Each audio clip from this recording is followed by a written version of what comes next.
So back in June, I made a quick review saying I thought the movie was pretty solid overall, but has my opinion changed since then? Well, it's complicated. As you're all probably aware, Transformers Rise of the Beast is the lowest grossing film in the franchise, barely breaking even at $420 million worldwide. With critics it averaged in the 50% range, thus on par with some of the better received Bay films, and was seen as a big step back from Bumblebee. And I would agree with that consensus. It's a step up from most of the Bay films, to be sure. None of Michael Bay's racist and sexist humor, for starters. So before we begin, let's talk about what led up to this film. Bumblebee made a small profit. At first it wasn't clear if the movie was a reboot or a prequel to the original films. It was going to be a prequel at first, but it was eventually turned into a soft reboot during production. At the end it seemed Hasbro agreed as they declared the start of a new storytelling universe. It was what fans wanted. The Bay films had outstayed their welcome, and people wanted a fresh start for Transformers. Bumblebee ends with Optimus Prime and Bumblebee setting up a new home for the Autobots, so the natural sequel will be a basic Autobots vs. Decepticons story. But a certain producer by the name of Lorenzo di Bonaventura, forgive me if I pronounced that wrong, had something to say about that. Before we go into him, I'll mention 3 films were planned. A sequel to Bumblebee, a solo Optimus Prime film, and a Beast Wars film. But it seems they combined all 3 of those into one movie, and the end result is a little messy. Now let's talk about Di Bonaventura real quick. He's been a producer since all the way back from the first Bay film. He's quite a character, to put it bluntly. From what I've been told, he wanted Liam Neeson to voice Optimus Prime, but fans wanted Peter Cullen to return. Lorenzo deliberately sabotaged Cullen's audition by not having someone to play Ironheart available when Cullen was brought in. But being the skilled actor that he is, Cullen was able to salvage the take by playing both characters as he did in the original cartoon. Bay was so impressed that he gave Cullen the job, and apparently was going to give Frank Welker the job as Megatron, but Lorenzo put his foot down and demanded a Hollywood talent, which is why we got Hugo Weaving. But where does he relate to this movie? Well, despite critics and fans claiming Bumblebee was a breath of fresh air, and that it was time for a new storytelling universe, what does dear old Lorenzo do? He says the next film is going back to Bay style, and everyone collectively said, "Dear Primus, why?" In fact, Lorenzo would insist the film was not a reboot, and was a prequel to the original film. It's why Megatron doesn't appear, since he's supposed to be frozen at this point in time. I guess it doesn't technically contradict the later films, since Unicron is said to be from the future, but that would mean he was trying to eat his own past self at the end of the movie. Clearly the decision to set it in 1994 was to avoid the Bay timeline, since the original film takes place in 2007. The director has said that the first 3 films happened, but 4 and 5 did not. Okay then, I guess that's as good as we're gonna get. Travis Knight did not return. Instead we have Stephen Cavill Jr. in the director role. He directed the first 2 Creed movies, which I hear were very good. The box office, well, not great compared to past movies.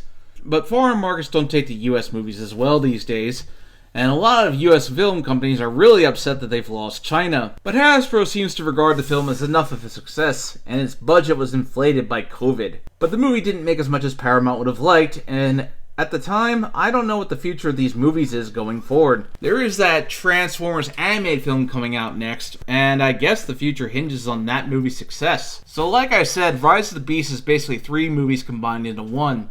The Beast Wars film, solo Optimus Prime, and sequel to Bumblebee, and the last Bay film, since we have Unicron in this, even if he's totally different. Let's go over that first one. We got the Maximals, and as someone who grew up on the Beast Wars cartoon, this made me a little giddy to see these characters on the big screen. Optimus Primal, Cheetor, Rhinox, and Air Racer. Though why Rat Trap and Dinobot are absent is odd, and for whatever reason we don't have Predacons as the bad guys, but Terracons, who are Unicron's henchmen. Unfortunately, the only ones who get some character moments are Primal and Air Racer.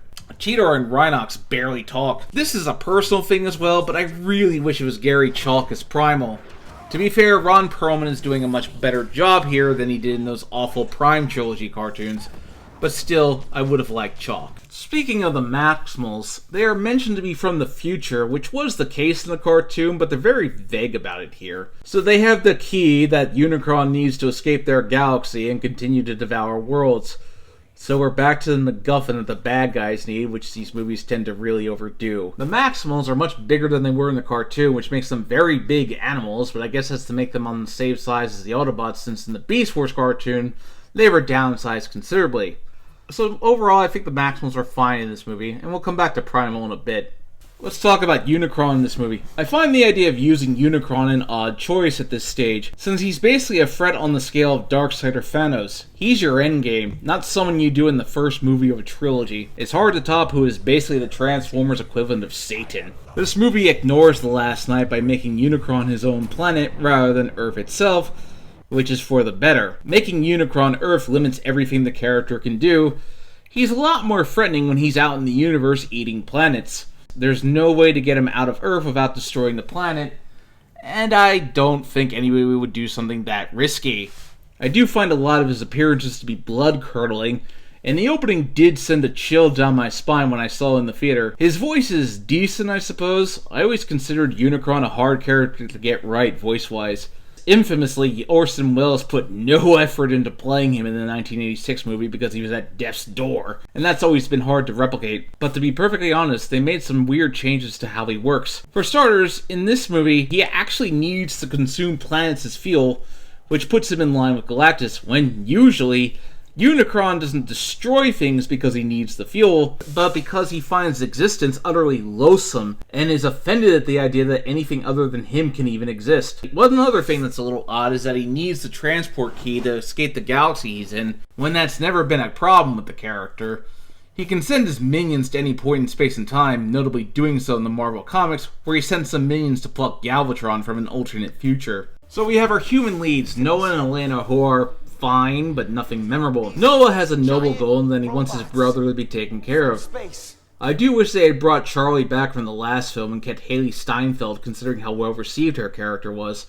There was a nice little nod to her in one scene, but that's about all we get for acknowledging that movie. Noah's bond with Mirage isn't as good as Charlie's with Bumblebee's, but I guess it can't be helped. Noah and Elena do prove useful in the final battle, but in the end with these movies, do we watch them because we want to see the humans? Granted, they're there, so this isn't a full-on CGI film, and I did groan when Noah wore Mirage's armor, but that's largely because I'm just sick of nanotech in general. I prefer real costumes over something you CGI over a person. Now for the big one, Optimus Prime's character arc. We're essentially doing the Age of Extinction arc again. Optimus is delusioned with humanity and doesn't trust them, but over time grows to trust them and comes back to the compassionate bot we all know. I don't know how Optimus came to this conclusion. There's a deleted scene that shows him brutally killing a Decepticon, but we have no idea how he got to this point. Something happened after the last movie that Optimus didn't take well, so now he's very angry and distrustful of humanity. But through his interactions with Noah and Optimus Primal, he becomes the hero we know him to be. I admit it's hazy, but it's better than it was in Age of Extinction. That being said, there are still parts where he feels a bit too murdery. I'm going to take back Scourge's key, and then take off his head. Now granted, I admit there's precedent for the idea that if you harm one of his Autobots, oh, he will make you pay. And why this Optimus has such a strange penchant for removing people's faces is beyond me. Also, this line here. Don't, Prime. I can give you everything you want. Then die. I go back and forth on whether or not that's a good or bad line, and I don't know how to evaluate it. On the plus side, Peter Cullen's performance is very good, probably because he actually got to do the voice acting himself instead of just doing an impression of John Bailey's impression of him for the Bumblebee movie. The G.I. Joe tease at the end of the film is weird. For starters, this character isn't an established G.I. Joe character like Duke or Scarlet or Hulk. It's just a random nobody as far as I can tell. These movies have always had army people for some reason, so in all those Bay films, the army people might as well have been G.I. Joe, and it probably would have been much better. In fact, have it be Cobra Commander who Noah meets, as I feel that would have been an interesting twist, as it would make sense as he'd be recruiting people to his cause. That's what I would have done, but I'm not the writer. Hire me, Hasbro or Paramount. I think I'd do a good job. Just saying. The ending was a little different, as it was going to have Optimus get sucked into space, where he would have come face to face with Unicron, and presumably would have set up Nemesis Prime for the sequel.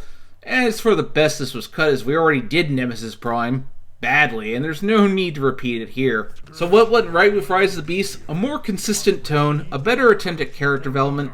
But what went wrong? Its utter refusal to get away from the Bay films and insist it's still a prequel, despite that not really making sense anymore. Well, all I can say is that I hope that Transformers 1 is good and a step in the right direction, but we will see. Thanks for watching. If you like this video, please hit that bell, like, and subscribe button. If you want updates, check out my Patreon or Discord, which are provided in the description below. See you next time.